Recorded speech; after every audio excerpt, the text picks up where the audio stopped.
हिंदी में यूपीएससी की तैयारी से संबंधित प्रोग्राम्स को देखने के लिए सब्सक्राइब करें स्टडी IQIAS हिंदी। 1947 का वर्ष भारत के लिए बहुत ही ऐतिहासिक वर्ष हुआ। 1947 में हमने आज़ादी की उस लड़ाई को जीता जो बहुत लंबे समय से चल रही थी। अंग्रेज भारत में व्यापार करने के लिए आए और उसके बाद वो भारत में ही रह जाते हैं और भारत की शासन व्यवस्था पे अपना नियंत्रण स्थापित करते हैं। 1947 में हमको आज़ादी मिली। आज़ादी के साथ में एक और परेशानी मिली। भारत जो एक भारत हुआ करता था वह विभाजित हुआ और विभाजन के तौर पर एक देश बना जिसे आप लोग पाकिस्तान के नाम से जानते हैं, जिसके नाम का अर्थ तो पाक है पर उनकी जो हरकतें हैं वो बिल्कुल नापाक हैं। 1947 के बाद से कुछ ना कुछ ऐसा होता आया है जिसके कारण भारत और पाकिस्तान में टेंशन का माहौल रहा है। ये दो देश, अगर पाकिस्तान सोचता कि हमको ग्रो करना है, भारत के साथ रिश्ते बेहतर करके रखता, तो शायद आज ये पूरी दुनिया को लीड कर रहे होते।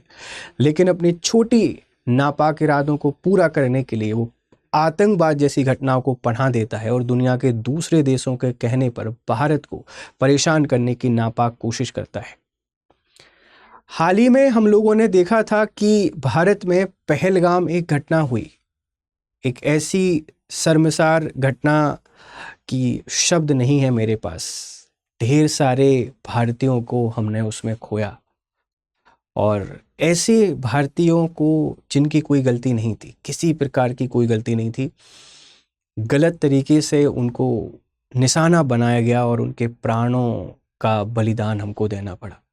हालांकि उसके बाद भारत की आर्मी ने जो किया, जिसे हम लोग ऑपरेशन सिंदूर के नाम से जानते हैं, पाकिस्तान दशकों तक याद रखेगा। उसके बाद भारत सरकार ने पाकिस्तान के साथ सभी रिश्तों को ख़त्म कर दिया।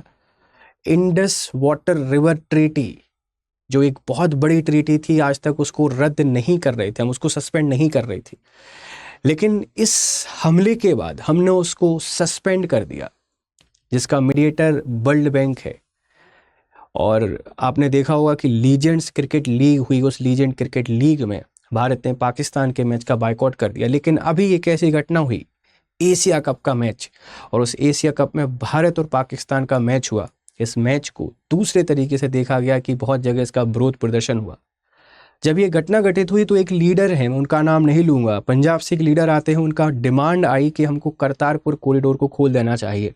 जब सरकार मैच खेल सकती है जिसमें पैसा है, तो क्या हम धार्मिक भावनाओं को ध्यान में रखकर करतारपुर कॉरिडोर को नहीं खोल सकते हैं? स्वागत है आप लोगों का, मेरा नाम है गौरव शर्मा। हम आपसे IR के कुछ इंपॉर्टेंट टॉपिक को वहाँ पर डिस्कस करते हैं। आज हम लोग बात करेंगे करतारपुर कॉरिडोर, जो एक रिलीजियस कॉरिडोर है भारत और पाकिस्तान के बीच में। ये 4 से 4.5 किलोमीटर की दूरी एक people to people tie up establish करने के लिए ये बनाई गई थी 550वें प्रकाश पर्व पर। और पिछले कुछ समय से ये बंद है। बंद होने की वजह आपको पता है, लेकिन मांग उठ रही है कि इसको फिर से शुरू किया जाना चाहिए। आपको क्या लगता है, आपकी क्या राय है, आप मुझे बताइएगा। क्रिकेट एक अलग चीज़ है, वो एक न्यूट्रल वेन्यू पर खेली गई है। हो सकता है ये एक कारण हो सकता है। अब आपको जो भी लगता है मुझे ज़रूर बताइएगा, मैं यहाँ पर किसी का फेवर नहीं करूँगा। लेकिन धार्मिक भावनाओं को हम ध्यान में रखकर क्या करतारपुर कॉरिडोर को फिर से खोलें, ये भी आपने मुझे बताना है। अभी हम लोग डिस्कशन करते हैं करतारपुर कॉरिडोर के बारे में। ये क्या है, ये कब बना और क्या इसकी इम्पोर्टेंस है, किस पर्पस के साथ इसको बनाया गया था, ये सारी चीज़ों को हम समझने की कोशिश करते हैं। क्या फिर से खुलेगा करतारपुर कॉरिडोर? ये क्रिकेट मैच आपको यहाँ पे दिखाई दे रहा है कि ये खेला गया और खेलने के बाद दोनों देशों के खिलाड़ियों ने हैंडशेक नहीं किया, जो कि ICC के रूल्स के अगेंस्ट है। इस पर भी बहस है कि क्या पेनल्टी लगना चाहिए, और अगर रिश्ते हमारे इतने ख़राब हैं तो क्या भारत को ये मैच खेलना चाहिए था? इस पर भी आप अपनी राय मुझे ज़रूर दीजिएगा। एज ए UPSC एस्पिरेंट, जब आप लोग इंटरव्यू देने जाते हैं या आंसर राइटिंग कर रहे होते हैं तो इस तरीके के एनालिटिक क्वेश्चन आपसे पूछे जाते हैं कि भारत और पाकिस्तान जिनके बीच में इतने लंबे समय से तनावपूर्ण रिश्ते हैं, इनको कई बार सुधारने की कोशिश की भारत सरकार ने। हमने दिल्ली से लाहौर के बीच में बस सेवा को भी शुरू किया, हमने ट्रेन को शुरू किया, लेकिन उसके बाद भी रिश्ते बेहतर नहीं हो पाते हैं। पाकिस्तान हमेशा अपनी नापाक हरकत करता रहता है। तो क्या ये मैच खेला जाना ज़रूरी था? अगर मैच खेला गया है तो क्या ये करतारपुर कॉरिडोर को शुरू करना क्या शुरू किया जा सकता है? प्लीज़ आप मुझे ज़रूर बताइएगा। हम लोग समझने की कोशिश करते हैं करतारपुर कॉरिडोर के बारे में क्या है क्या नहीं है। आप ये खबर देखिए ज़रा, ये खबर हमको बताती है centre faces backlash for blocking Sikh pilgrim visit to Nankana Sahib in Pakistan. ये करतारपुर कॉरिडोर एक बहुत लंबे समय से चलने वाली कहानी है। 1999 का समय है जब अटल बिहारी वाजपेयी पीएम हुआ करते थे। तो उन अटल बिहारी वाजपेयी जी के समय पर ये डिस्कशन होना शुरू हुआ और हम लोग देखते हैं कि 2018 में करंट जो गवर्नमेंट है उसने ये करतारपुर कॉरिडोर एक एग्रीमेंट किया और 2019 में ये कॉरिडोर बनकर फ्री हुआ। ये कॉरिडोर क्या है कि वैध भारतीय नागरिक जो ननकाना साहिब है, करतारपुर के नाम से आप लोग जानते हैं पाकिस्तान में, वहाँ जाके दर्शन करके आ सकते हैं। एक दिन में ही इनको वापस आना पड़ेगा, लेकिन अभी ये रद्द चल रहा है और इसको सिख धर्म की धार्मिक भावनाओं से जोड़ा जा रहा है। बिल्कुल, धर्म एक बहुत इंपॉर्टेंट चीज़ है, लेकिन जब बात देश की आती है, राष्ट्र की आती है, तो फिर हमको इसके बारे में सोचना पड़ता है कि किस चीज़ को हम प्रायोरिटी दें। अगर मान लीजिए हम इस करतारपुर कॉरिडोर को खोल देते हैं, एक पॉसिबल कंडीशन को समझने की कोशिश करते हैं, हमने यहाँ से जत्था भेज भी दिया, पाकिस्तान ने अगर कोई नापाक हरकत वहाँ पे कर दी, हमारे जो सिख धर्मावलंबी हैं इन सब लोगों को अगर वहाँ कोई परेशानी हुई तो फिर इसके जिम्मेदार कौन होगा? या वहाँ से जो सिख पिलग्रिम अगर इंडिया आते हैं, कुछ एक ऐसी घटना घटित हो जाती है जो हम लोग नहीं सोच सकते हैं, क्योंकि जब ये घटनाएं घटित होती हैं तो धर्म को आड़ में बनाकर की जाती हैं ताकि हमको बांट सकें। तो इसको खोलने की जो बात चल रही है, मुझे ऐसा लगता है कि शायद नहीं खोलना चाहिए। आई रिस्पेक्ट ऑल रिलीजन और सिख धर्मावली बहुत ही इम्पॉर्टेंट है। गुरु गोविंद सिंह ने जो बातें कही हैं या उनकी जो टीचिंग्स हैं बहुत इम्पॉर्टेंट हैं, चाहे वो गुरु नानक देव हों चाहे गुरु अर्जन देव हों, सभी बहुत पूजनीय हैं। क्रिकेट एक अलग हिस्सा है पर ये बहुत इम्पॉर्टेंट है, हर एक भारतीय हमारे लिए बहुत ज़रूरी है। तो इसको पुनः खोले जाने की जो मांग चल रही है, आपकी राय मुझे उसके बारे में जरूर बताइएगा, लेकिन मुझे ऐसा लगता है कि नहीं खोला जाना चाहिए, क्योंकि हमारे स्ट्रेटजिक रिलेशन बिल्कुल भी ठीक नहीं है और पाकिस्तान अभी पूरी दुनिया के सामने बेनकाब हो चुका है और हम इसको ओपन करके कोई ऐसी घटना का इंतजार नहीं कर सकते जो हम नहीं सोच पा रहे हैं कि उसके परिणाम कितने खतरनाक हो सकते हैं। लेकिन आपकी राय क्या है मुझे जरूर बताइएगा, इसको समझने की कोशिश करते हैं। ठीक है, समझना करतारपुर कॉरिडोर यह एक पवित्र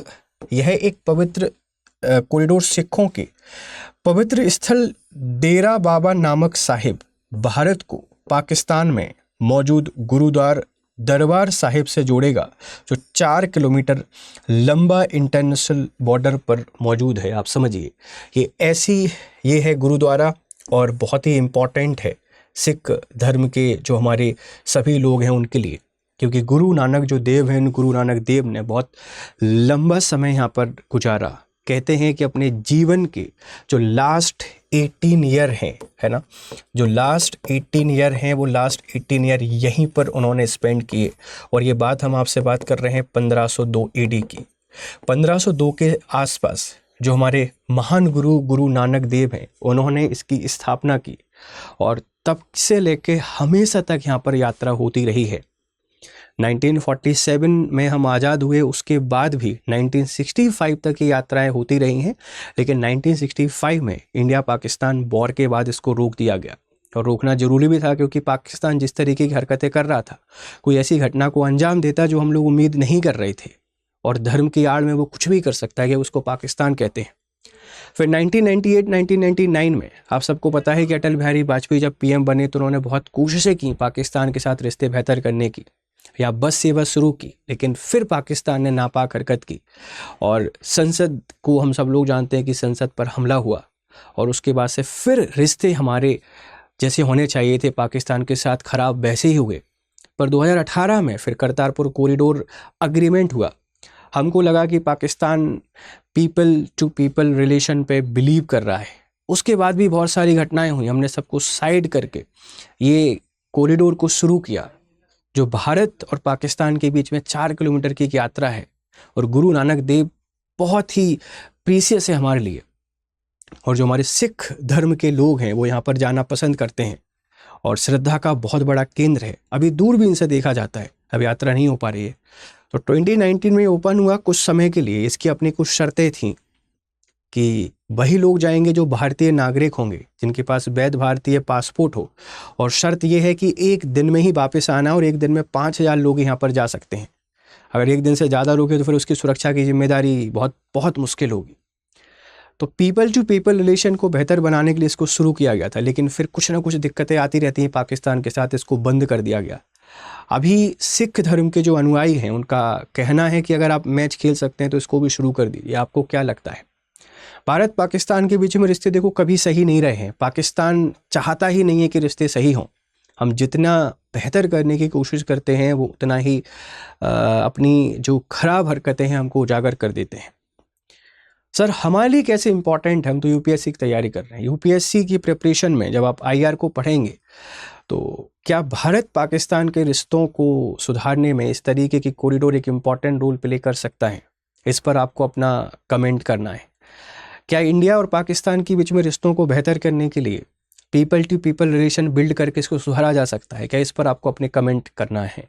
एक ऐसे भी क्वेश्चन आपसे कोई पूछ सकता है कि क्रिकेट खेला जा रहा है, पानी की जो ट्रीटी आप उसको सस्पेंड कर रहे हैं और कॉरिडोर को आप बंद कर रहे हैं, ये किस तरीके से ये सही है? आप इस पे अपनी टिप्पणी दीजिए, व्याख्या कीजिए। तो ये सब रिलेटेड है आपके साथ। तो करतारपुर कॉरिडोर एक इम्पॉर्टेंट है, आप इस बात को ध्यान रखिएगा। थोड़ा और समझ लेते हैं। सिखों के लिए पवित्र है। गुरुद्वारा दरबार साहिब करतारपुर की स्थापना 1522 में हुई थी। यहाँ गुरु नानक ने सिख समुदाय को जोड़ा और निधन के 18 साल तक यहाँ जिंदगी बिताई। तो 1522 में इसकी स्थापना हुई और ये अपने जीवन के लास्ट 18 ईयर यहाँ पर स्पेंड करते हैं। इस बात को ध्यान रखिएगा। प्रस्ताव और निर्माण 1999 में अटल बिहारी वाजपेयी ने इस कॉरिडोर का प्रस्ताव रखा। 2018 में भारत और पाकिस्तान ने मिलकर इस कॉरिडोर की आधारशिला रखी और 2019 में ये निर्माण कार्य पूरा हुआ। उसके बाद यहाँ पे यात्राएं हुई, लेकिन ये यात्राएं कभी कोविड के कारण, कभी पाकिस्तान की हरकतों के कारण बंद रही हैं। अभी फिर से मांग उठ रही है कि इनको शुरू कर दिया जाना चाहिए अगर आप क्रिकेट को साथ में खेल सकते हैं। मेरी राय यह है कि पाकिस्तान के साथ किसी भी तरीके कोई संबंध नहीं रखने चाहिए, लेकिन कुछ अंतर्राष्ट्रीय ट्रीटी ऐसी होती हैं जिनको आपको पालन करना पड़ता है, क्रिकेट और दूसरी चीज़ें। आपको क्या लगता है मुझे ज़रूर बताइएगा कि क्या इसको ओपन करना चाहिए, नहीं करना चाहिए। ठीक है, याद रखिएगा। तो एक इम्पॉर्टेंट आर्टिकल था, आपसे डिस्कस करना जरूरी था। क्या फिर से खुलेगा करतारपुर कॉरिडोर? आप लोग इस पर अपनी राय जरूर दीजिएगा, क्योंकि भारत और पाकिस्तान के बीच में बहुत काफ़ी लंबे समय से विवाद चल रहा है। चाहे भले वो 1947 से जो कहानी शुरू हुई वो अभी पहलगाम तक, ये कभी नहीं सुधरने वाले, ये कभी नहीं ठीक होने वाला एक देश है। तो इसके साथ रिश्तों को बेहतर करने की आप कितनी भी कोशिशें कर लीजिए, ये नहीं सुधरेंगे। ये उसी तरीके के लोग हैं जिनको हम कितना भी समझा लें पर उनको समझ में नहीं आता है। ये मेरी राय है। आपको क्या लगता है? एज ए यूपीएससी एस्पिरेंट आप क्या सोचते हैं? इसके क्या समाधान हो सकते हैं? क्या क्रिकेट खेलना जरूरी था? आप मुझे ज़रूर अपनी राय यहाँ पर दीजिएगा। तो मुझे उम्मीद है ये लेक्चर आपको पसंद आया होगा। अपने पॉजिटिव फीडबैक हमको ज़रूर दीजिएगा। फिर आपसे मुलाकात करेंगे दूसरे किसी लेक्चर के साथ। तब तक आप लोग खुश रहें, मस्त रहें। Have a nice time. Good day. Hindi में यूपीएससी की तैयारी से संबंधित प्रोग्राम्स को देखने के लिए सब्सक्राइब करें स्टडी IQ IAS हिंदी।